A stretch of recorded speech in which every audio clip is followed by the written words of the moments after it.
Assalamualaikum warahmatullahi wabarakatuh. Bismillahirrahmanirrahim. Ashhadu an la ilaha illallah wa ashhadu anna Muhammadur Rasulullah. Allahumma salli ala sayyidina Muhammad wa ala ali sayyidina Muhammad. Rabbi shrah li sadri wa yassir li amri wahlul 'uqdatam min lisani yafqahu qawli. Amin. Bismillahirrahmanirrahim. Salam hormat, salam santun selalu dariku untuk Anda semua penyimak setia channel atau Uripe Allah channel. Semoga kita semua senantiasa tetap di dalam lindungan Allah Subhanahu wa ta'ala. Amin ya rabbal alamin. Bismillahirrahmanirrahim. Kami melanjutkan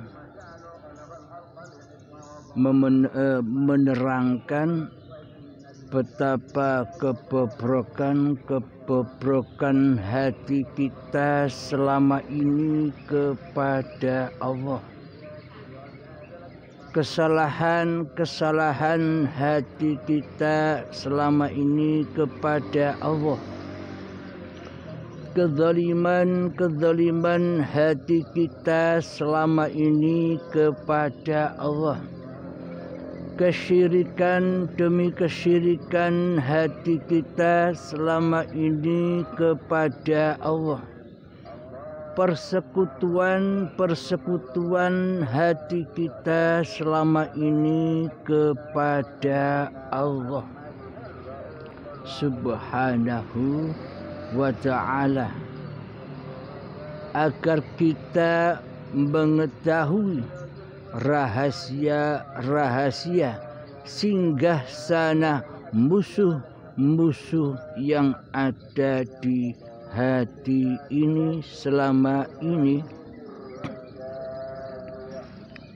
Jadi sebelum mengenal Allah, maka kita wajib mengenal siapa diri manusia kita ini. Jadi sebelum man arafa nafsahu faqad arafa rabbahu, maka wajib kita bermakrifat kepada diri manusia kita sebelum kita bermakrifat kepada Allah. Kita wajib bermakrifat, maksudnya kita wajib tahu siapa sih diri manusia kita ini, dari mana sih asal usulnya diri manusia kita ini. Karena selama ini kita tidak mengetahui, atau selama ini kita tidak menghiraukan sejarah keberadaan kita selama ini di dunia ini. Maka dari itu, ketika kita beragama atau bertuhan, maka wajiblah kita mengenal dulu siapa diri manusia kita ini. Jika kita tidak tahu siapa diri kita manusia ini, maka selamanya kita akan selalu menjadi Tuhan di dalam kehidupan ini daripada menjadi makhluk, daripada menjadi Abdullah, daripada menjadi hamba. Selama ini penampilan kita di dunia ini kan seolah-olah kita sebagai Khalik. Penampilan kita selama ini di dunia ini seolah-olah kita akan menjadi Tuhan. Penampilan kita selama ini di dunia ini kan seolah-olah kita menjadi raja. Di dalam hati kita menjadi raja, menjadi pencipta. Seolah-olah selama ini kitalah yang menjadi Tuhannya di alam semesta ini bagi kita sendiri.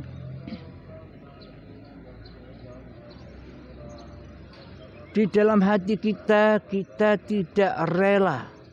Di dalam hati kita, kita tidak ridho bila ada kekuatan lain selain diri manusia kita di hati kita.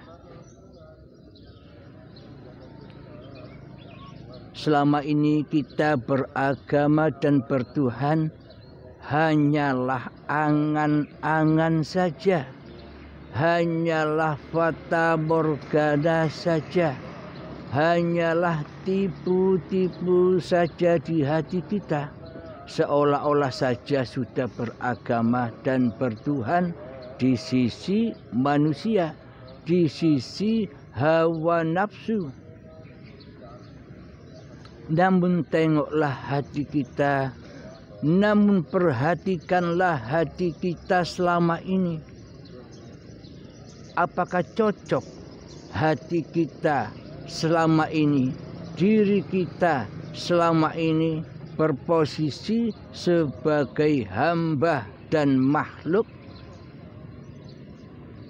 sementara lagak kita, sementara gaya kita, sementara penampilan kita di hati kita selama ini seperti layaknya Sang Khalik, seperti layaknya Sang Pencipta daripada menjadi makhluk dan menjadi hamba.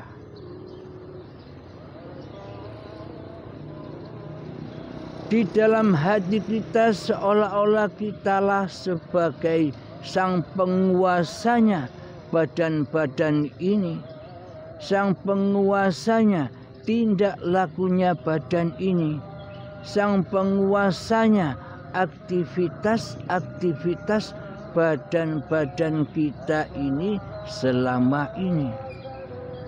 Inilah tanda bukti yang real, tanda bukti yang sangat nyata bahwa selama ini kita belum beragama dan kita belum bertuhan di hati kita.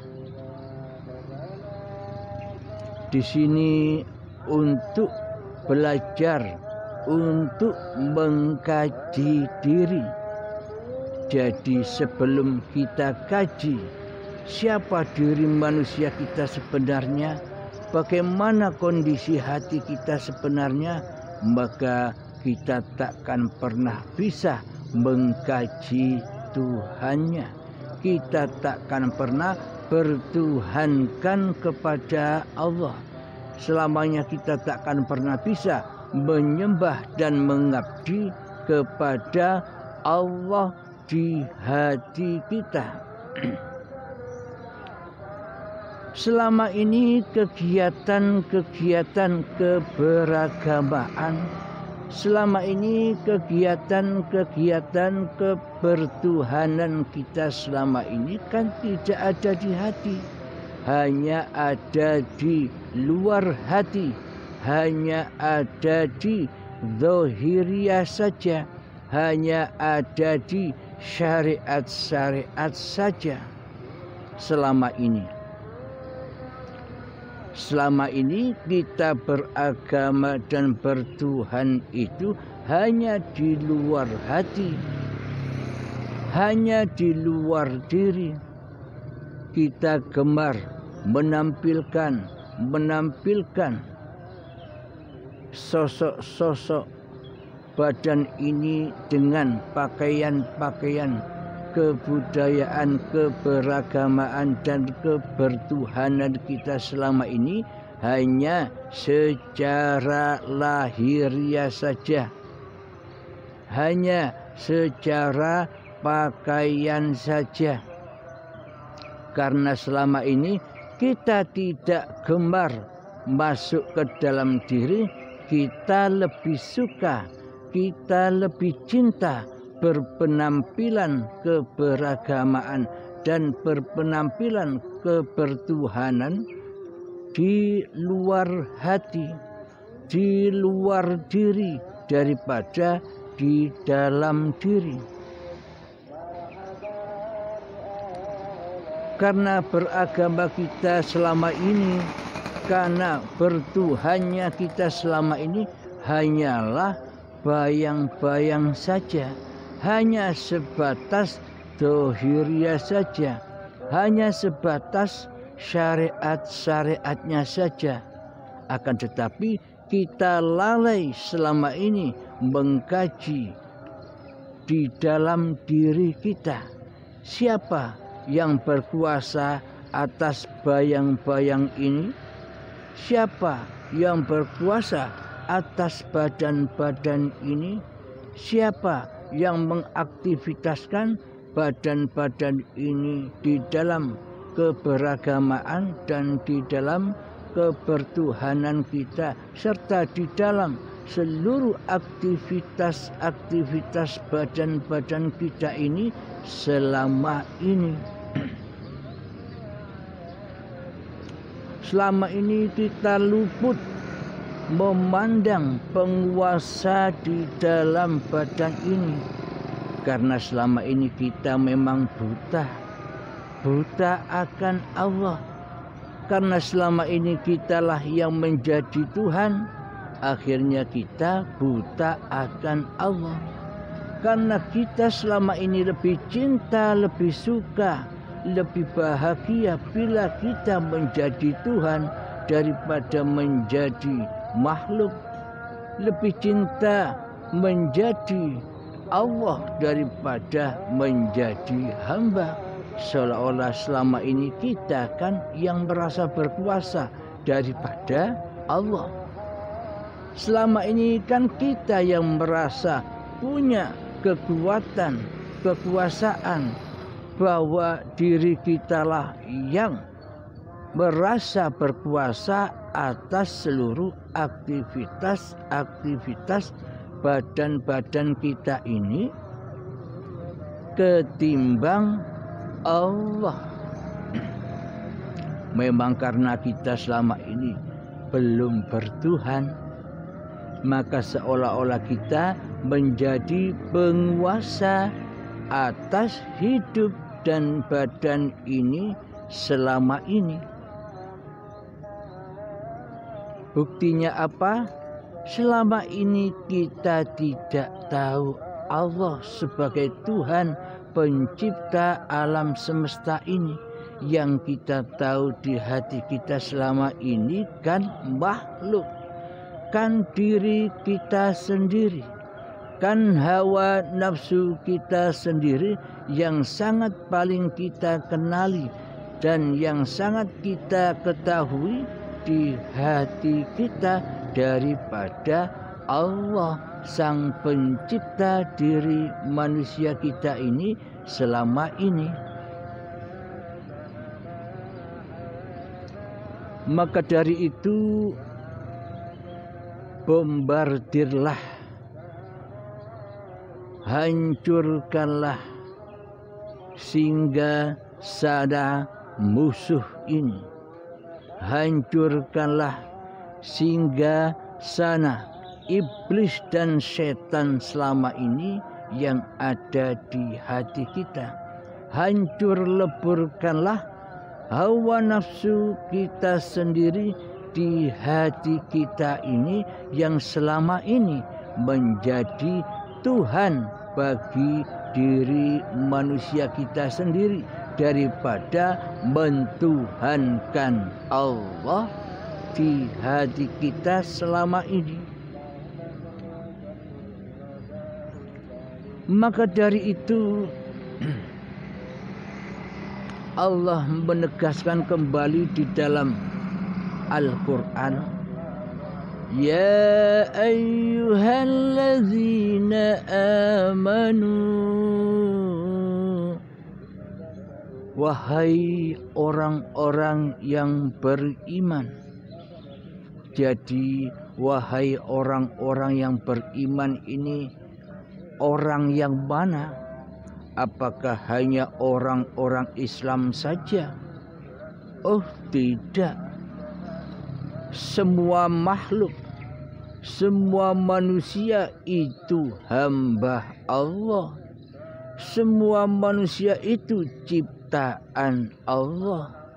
Semua manusia itu dikuasai oleh Allah. Jadi ya ayyuhalladzina amanu, wahai orang-orang yang beriman itu, siapapun orangnya yang di dalam hatinya punya rasa percaya bahwa diri manusianya ini ada Tuhan yang mentuhani dirinya, ada Tuhan yang lebih berkuasa atas dirinya, yang ada Tuhan pencipta yang melebihi diri manusianya. Selama ini kan seakan-akan kitalah yang bisa mencipta apa-apa, seolah-olah kita bisa mencipta bangun tidur kita dari tidur, seolah-olah kita bisa menciptakan badan ini untuk duduk, seolah-olah kita ini sebagai pencipta badan untuk memberdirikan badan, seolah-olah kita selama ini menjadi pencipta atas berjalannya kaki, seolah-olah kita selama ini sebagai pencipta yang bisa membersihkan badan ini di kala mandi, seolah-olah selama ini kitalah sebagai pencipta badan ini untuk sholat, seolah-olah selama ini kita sebagai pencipta badan ini untuk beribadah, seolah-olah kita sebagai pencipta badan ini untuk makan dan minum, seolah-olah semuanya kitalah sebagai penciptanya daripada Allah di hati kita. Jadi yang jadi penguasa, jadi yang jadi raja, jadi yang jadi pencipta di hati kita selama ini kan bukan Allah, alias hawa nafsu kita sendirilah yang selama ini mentuhani hidup dan badan ini. Diri kitalah yang selama ini jadi Tuhan daripada Allah. Bagaimana mungkin Allah jadi Tuhan atas diri kita, namun selama ini kitalah sebagai penguasa diri manusia kita sendiri selama ini.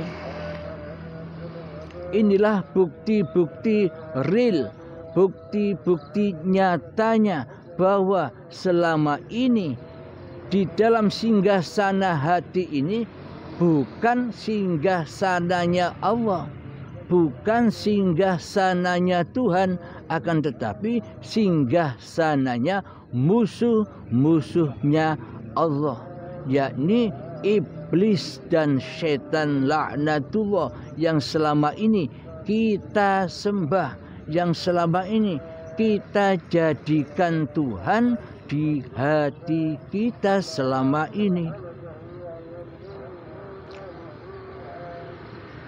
alhamdulillahirabbil alamin, maka sadarilah untuk kita semua di dalam babakan beragama dan bertuhan kepada Tuhan yang menciptakan diri manusia kita selama ini.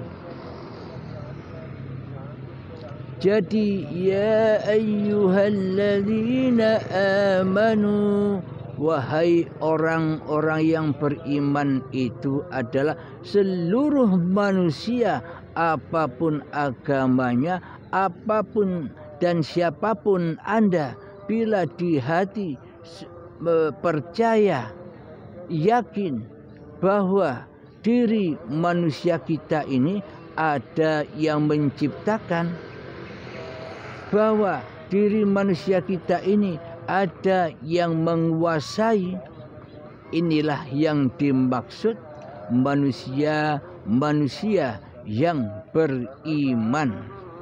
Iman adanya Tuhan, percaya bahwa Tuhan itu ada, percaya bahwa Tuhan itu Sang Pencipta, percaya bahwa Tuhan itu yang berkuasa atas setiap diri manusia. Karena selama ini kita, posisi hati kita selama ini seolah-olah bertuhan, akan tetapi hakikatnya masih ateis, hakikatnya masih kufur, hakikatnya masih syirik, hakikatnya masih ingkar kepada Allah, masih ingkar kepada Tuhan yang menciptakan diri manusia kita di hati kita.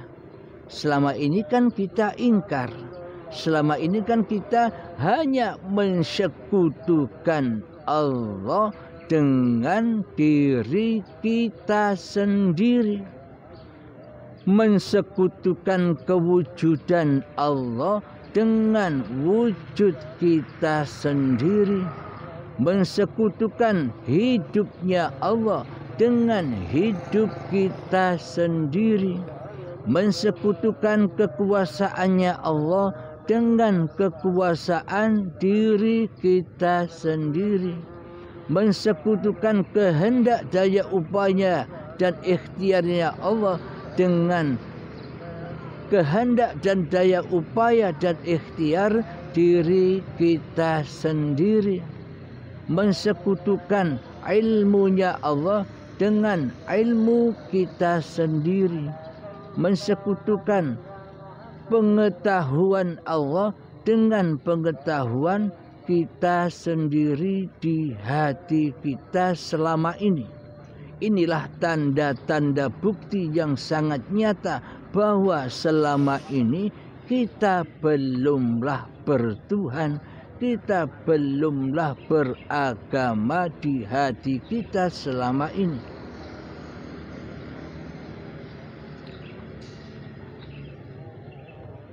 Maka dari itu perintahnya Allah kepada seluruh manusia, perintahnya Allah kepada orang-orang yang percaya bahwa Tuhan itu ada, bahwa Allah itu ada, maka diperintah masuk lagi, udkhulu fis-silmi kafah, masuklah ke dalam agama Allah, masuklah ke dalam kepasrahan yang total jenderal kepada Tuhan pencipta dirimu, agar engkau tidak jadi Tuhan lagi di dunia ini, agar engkau tidak menjadi sang pencipta lagi di dunia ini, agar engkau tidak lagi menjadi sang penguasa di dunia ini di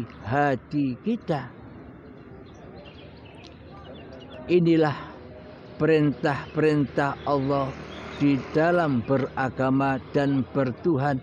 Jadi beragama itu jangan hanya syariat saja, beragama dan bertuhan itu letaknya bukan di dohir-dohir ini, akan tetapi wilayahnya beragama dan bertuhan itu hanyalah di hati tiap-tiap masing-masing diri manusianya.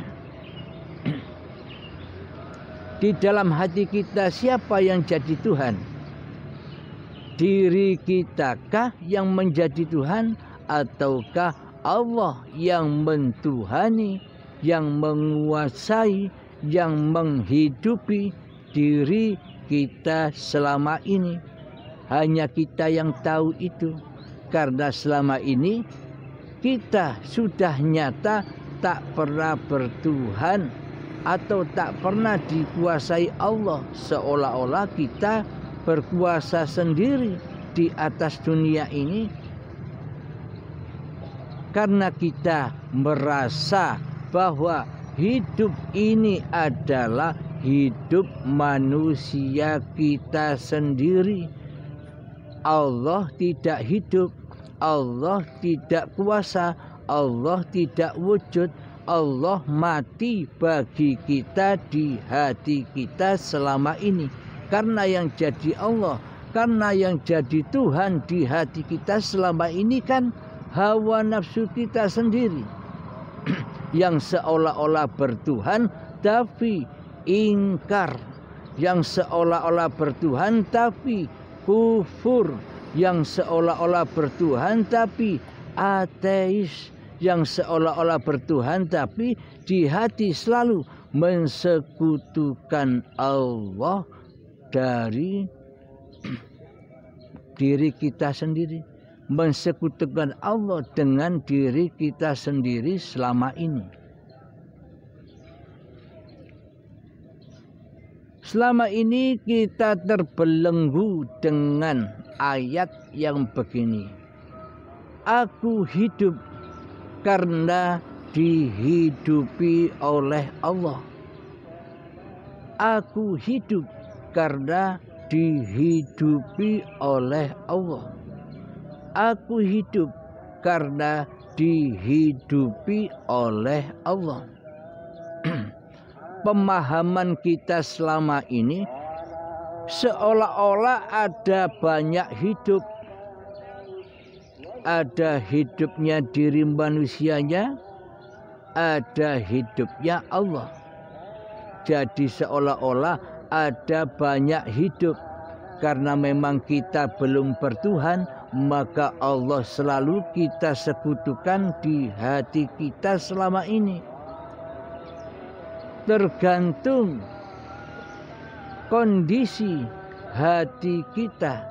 Jika yang ada di hati kita hanyalah makhluk, jika yang ada yang jadi penguasa di hati kita selama ini diri manusia kita sendiri, maka yang kita pandang bukan Allahnya, tapi seluruh makhluklah yang seolah-olah menjadi Tuhan sendiri-sendiri, yang seolah-olah merasa hidup sendiri-sendiri. Jadi tidak ada yang menghidupi. Karena seolah-olah hidup ini adalah hidup diri manusianya, bagaimana mungkin manusia itu dikatakan bertuhankan Allah, kecuali dirinya lah, kecuali hawa nafsunya lah yang dipertuhankan selama ini.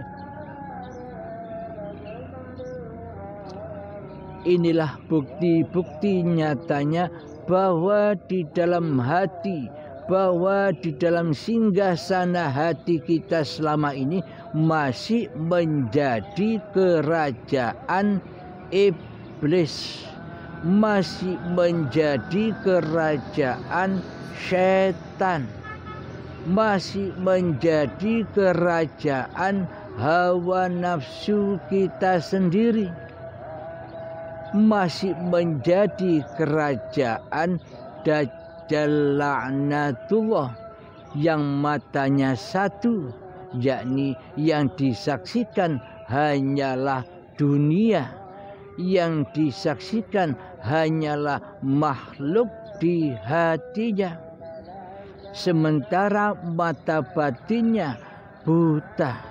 Sementara mata hati yang untuk menyaksikan Tuhannya picek.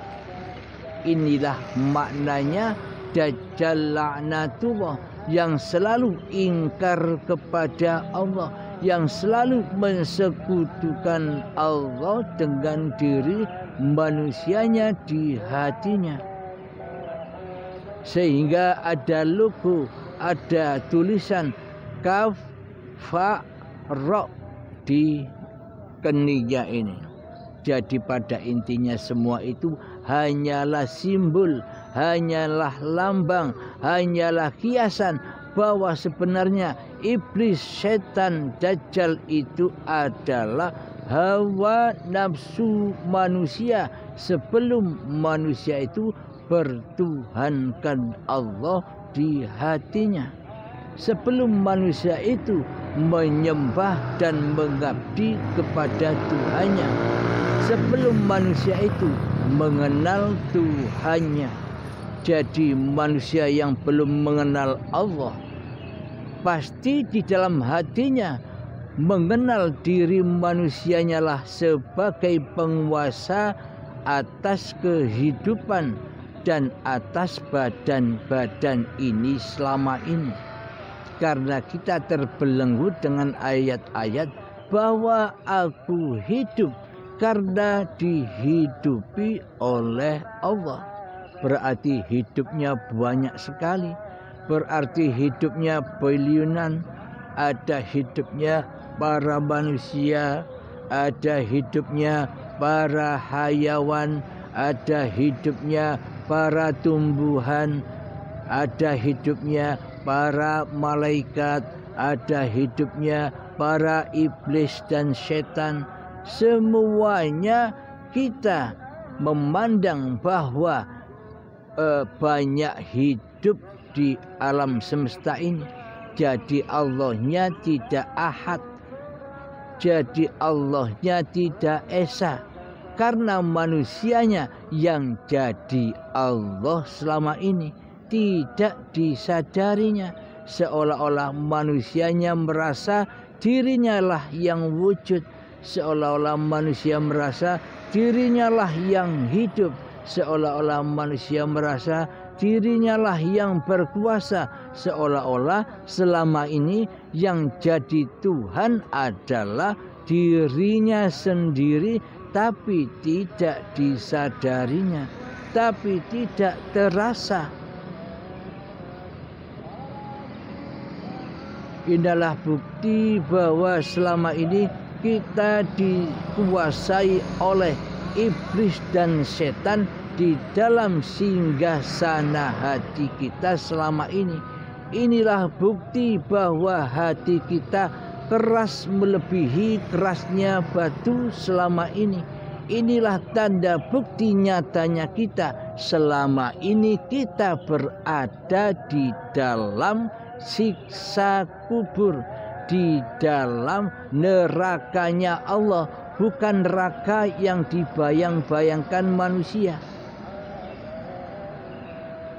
Jadi hakikat neraka Allah itu adalah berbahan bakar badan-badan manusia dan hati yang keras melebihi kerasnya batu, yakni hati yang masih menjadi Tuhan daripada menjadi makhluk, hati yang menjadi Khalik daripada hati yang menjadi makhluk.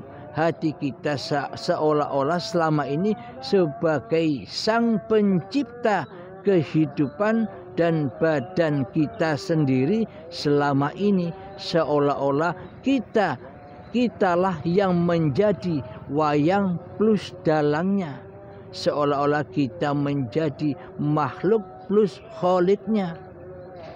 Di hati kita jadi diri kitalah yang selama ini menjadi raja di rajanya hati, yakni kita bersimpuh, kita bersujud hanya kepada iblis dan setan selama ini.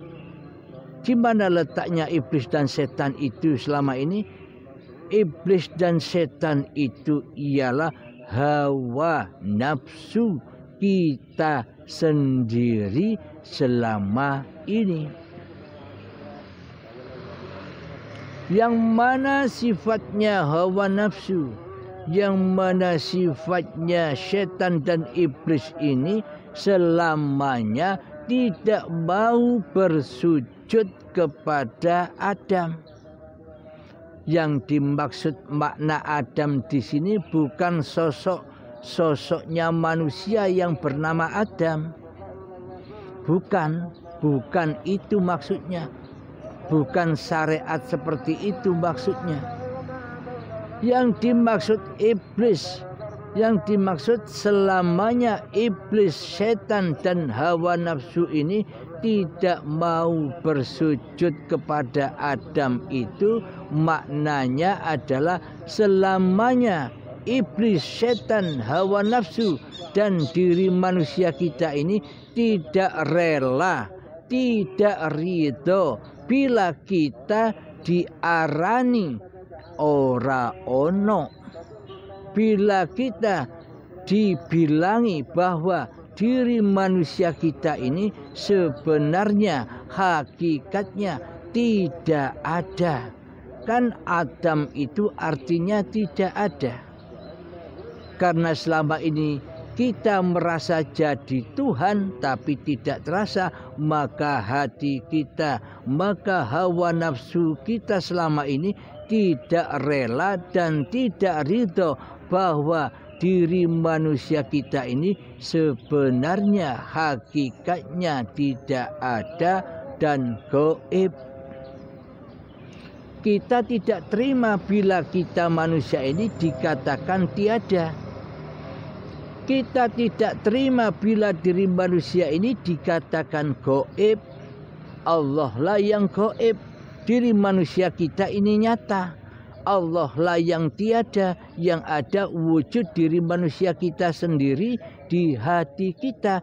Inilah bukti bahwa kita selama ini merasa jadi Tuhan daripada mentuhankan Allah di hati kita. Inilah bukti kebobrokan hati kita selama ini di dalam beragama dan bertuhan kepada Allah di hati kita.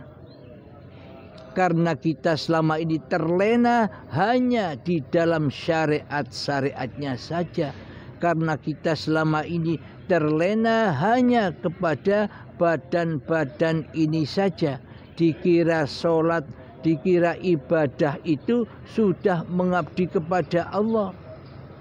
Dikira amal ibadahnya selama ini berarti pengabdian atau menyembah kepada Allah.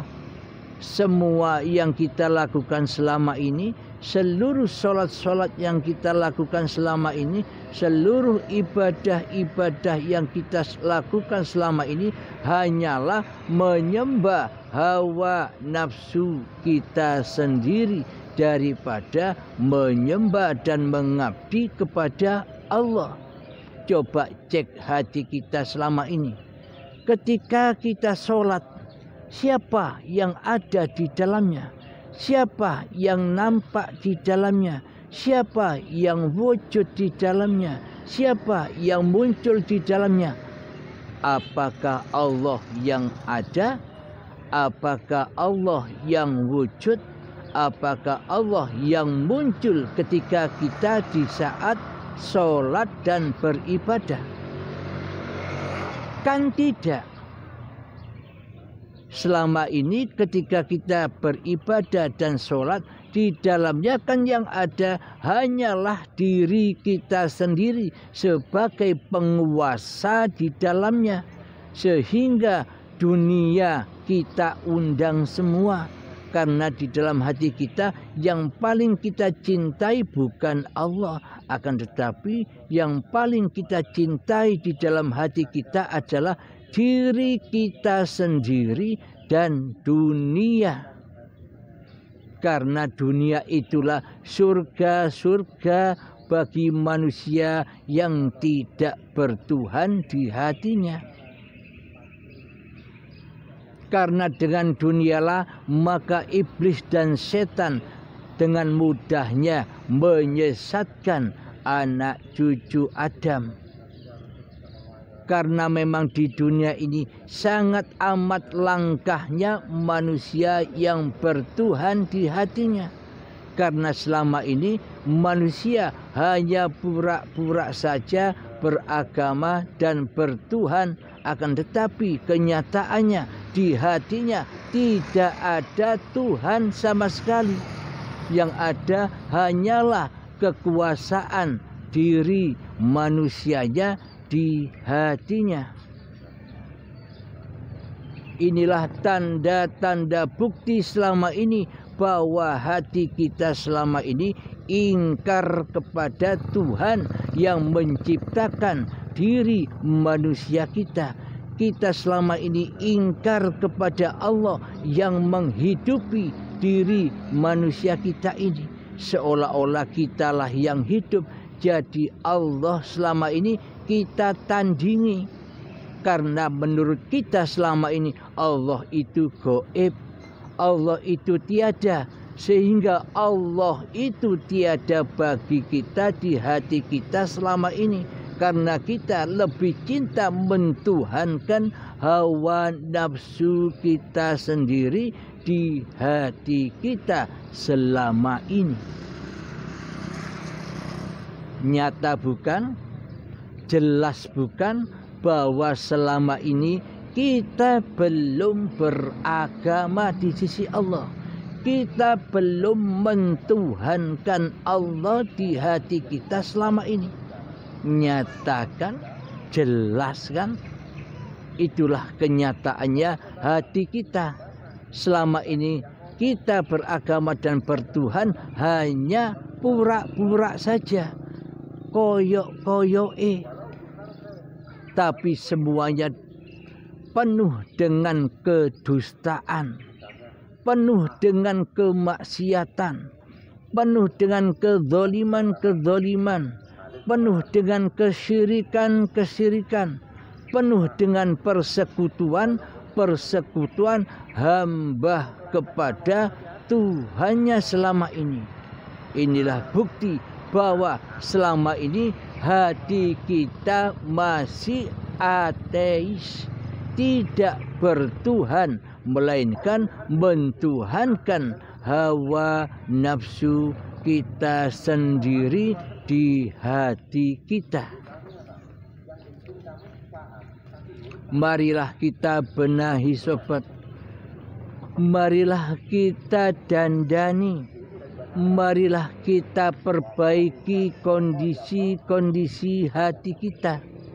Sampai kapan kondisi keadaan hati kita begini-begini saja? Apakah kita menunggu syakaratul maut?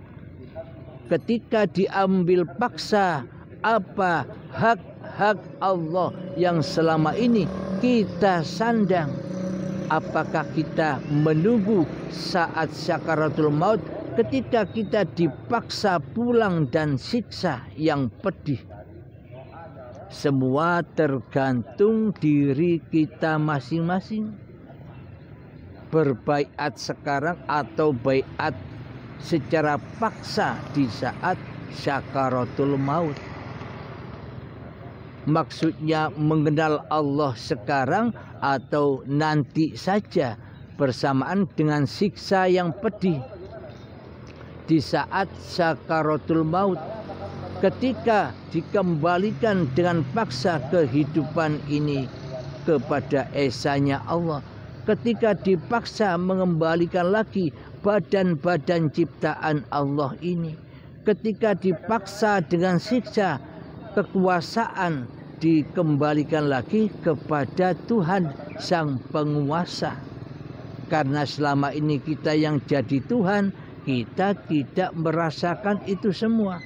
Coba bayangkan bila kita sudah mati nanti, apakah kita bisa ngapa-ngapain di dunia yang fana ini? Jadi sebenarnya siapa yang berperan di atas dunia ini? Manusiakah ataukah Tuhannya yang menguasai, yang mendalangi semua makhluk ciptaannya? Semoga kita menyadari tatanan-tatanan hati kita. Semoga kita menyadari kesalahan-kesalahan hati kita kepada Allah selama ini, agar kita dengan mudah memohon ampunannya. Bertaubatlah sobat. Marilah kita semua bertobat kepada Allah atas syiriknya hati kita selama ini. Marilah kita taubat bersama kepada Allah atas keingkaran hati kita selama ini. Marilah kita semua bertaubat kepada Allah atas persekutuan yang kita lakukan selama ini kepada Allah, agar kita berpindah dari posisi khalik menjadi makhluk. Selama ini yang jadi khalik kan kita.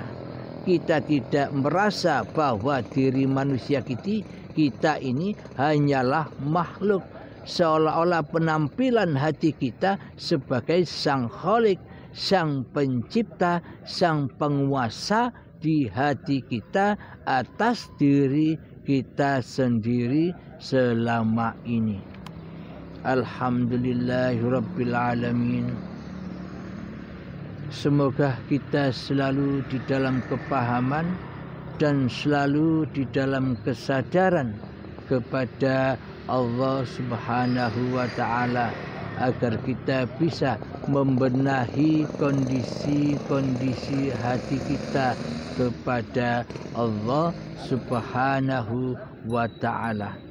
Memang kami sengaja di dalam channel Uripe Allah yang baru ini, yang bernama Uripe Allah Channel, kami sengaja mengulang kembali bagi orang-orang yang masih merasa sulit memahami hakikat dan makrifat. Jadi pada intinya di YouTube Uripe Allah Channel yang baru ini sengaja kami awali seawal-awalnya, kami dasari sedasar-dasarnya. Bagaimana sih cara bertuhan kepada Allah? Bagaimana sih cara mengenal diri manusia kita ini?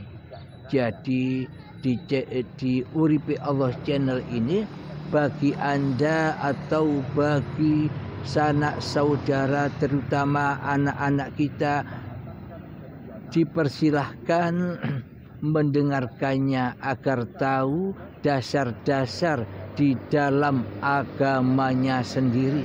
Bila tidak tahu dasar-dasarnya agamanya sendiri, bagaimana mungkin anak-anak kita bisa beragama dan mentuhankan Allah di hatinya? Inilah dasar-dasar Islam. Inilah dasar-dasarnya bagaimana kita mengabdi dan menyembah kepada Allah Subhanahu wa ta'ala.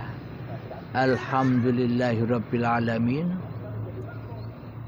Semoga kita semua selalu di dalam penjagaan dan bimbingan Allah Subhanahu wa ta'ala, dan anak-anak kita dijaga keimanannya oleh Allah Subhanahu wa ta'ala, dan semoga kita semua menjadi ahlillah, menjadi keluarga Allah. Maksudnya menjadi hamba-hamba yang bertuhankan Allah di hatinya, bukan hamba-hamba yang mempertuhankan hawa nafsunya sendiri di hatinya. Alhamdulillahirabbil alamin. Akhirul kalam. Assalamualaikum warahmatullahi wabarakatuh.